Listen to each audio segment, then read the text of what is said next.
What's up, guys? It's JaseiOmi here, and I'm back with another story time video. Today we're going to talk about these men and their scandals. These men is scandalous. Always want to be dipping a dipstick in somebody's Nutella. Yeah, I said it. So we're going to get into how I caught my boyfriend cheating. Red-handed, rojo manos, cheating. Let's get into this story. I was at the daiquiri shop one night. It was like 9 o'clock. It was really early. And me and my girls dancing, drinking, having fun. We didn't care. It was a Saturday night. Anyway, the whole night, I'm texting my boyfriend and I'm like, I'm with the girls. I'm not coming over tonight. We're having fun. This is our time. Go do something with your partners. Like, stop riding my Disney. Stop it, please. So he was like, all right, Jazz, like, whatever. So the whole entire time he texted me, I miss you. I want you to come over. Please come over. I'm telling him, no, leave me alone. So 10:30, 11 o'clock, the text messages stop. Randomly. So I'm just sitting at the bar with my girls and we're just talking and, I'm like, whatever. Maybe he's sleeping. Maybe he didn't fell asleep. All this nagging he didn't been doing, it didn't wore him out. He didn't fall asleep.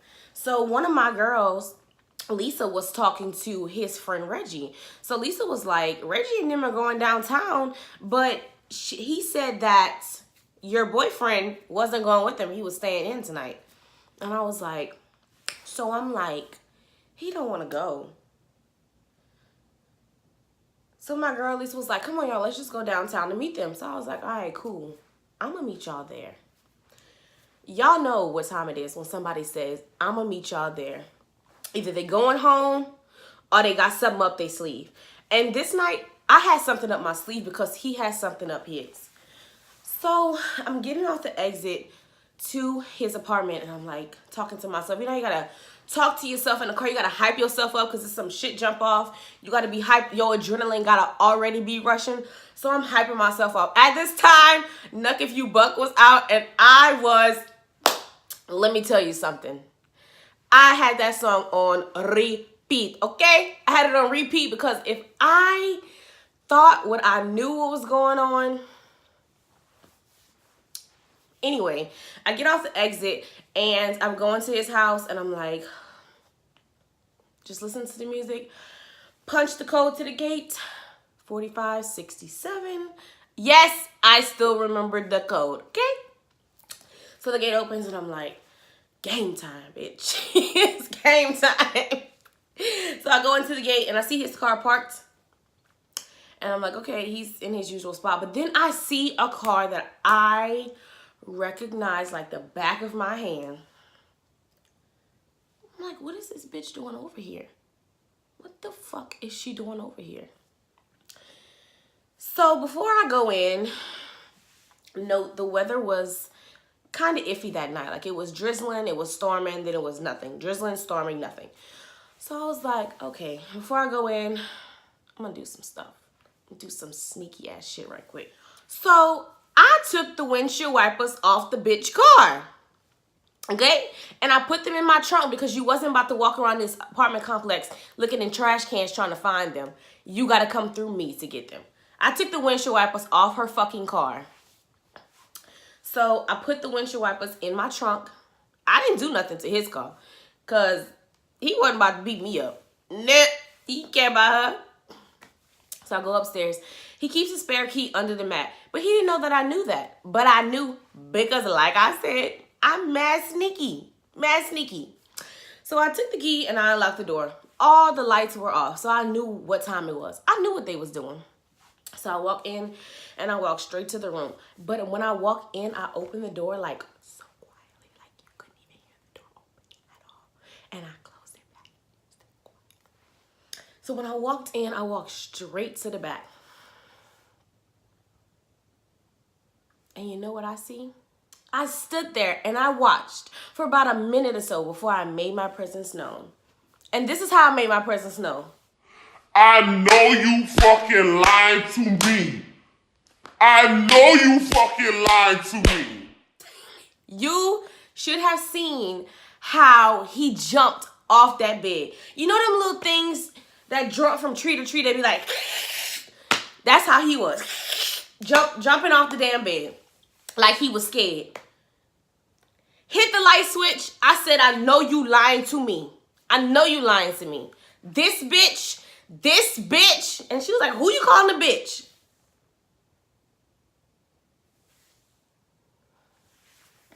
When I tell you, I jumped on that bitch like, I jumped on her like white on rice. I jumped on her like white on rice. It took all of his strength for him to get me off of her. Literally. And you know what I did after he got me off her? I left. I left and I went downtown with my friends. And I act like nothing ever happened. So I get downtown and my girls are like, where have you been? Because an hour has went past and we've been blowing up your phone. Now I've seen the missed calls, but I just texted one of my other girlfriends and I was like, look, I'm on my way. Something had went down. I'm coming. So when I get there, his friends were like looking at me like side eye, like they knew that I had just blew this ninja's cover. So his friend walks up to me and he was like, heard you like to fight. And I was like, whoever you heard that from, tell them if they come fucking with me, they're going to find out. So lo and behold, guess who walks through the door? My goddamn ex-boyfriend. Yeah, he was my boyfriend 10 minutes ago, but now he's my ex-boyfriend. So I dipped. I'm like, I dipped. He comes behind me because he sees me and he's like, don't run from me, Jazz. Come here. Come here, Jazz. Now, who are you to be telling me to come here when I just caught you red-handed? So I stood there and I said, whatever it is you have to say to me, you could say to me in front of all of our friends. And he was like, I'm sorry. And I was like, I didn't know what to say. You didn't just say you're sorry in front of all of our friends. My girlfriends don't even know what's going on. It's your guys that know what's going on. So they like, sorry for what? Like, what are you sorry for? They keep asking, what are you sorry for? And I said, he just got caught cheating in the bed with my coworker. Yeah, she was my coworker. So, you know what? I left. I said, yeah, you sorry. You a sorry ass ninja. And I don't want nothing to do with you. And after that night, I didn't talk to him. That was the end of that relationship. But guess what? The next morning, the news came on and was like, there was an accident on I-10 headed westbound. And I was like, damn, I didn't even, because I didn't go home that night. I stayed at my girlfriend's house. I was like, damn, what the hell? Always accident in Baton Rouge. Guess who it was?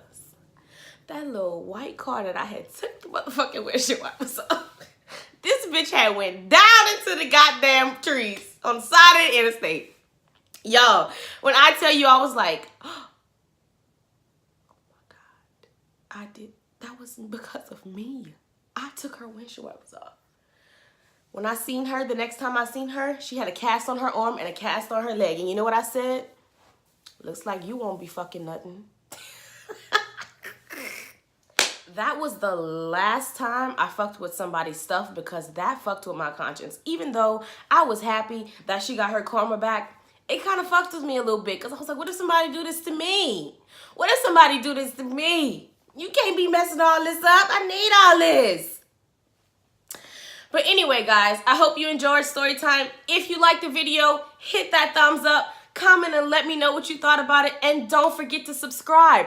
When you subscribe, you can hit that bell next to the subscribe button and it'll give you a notification every single time I drop a story time. And I'm out.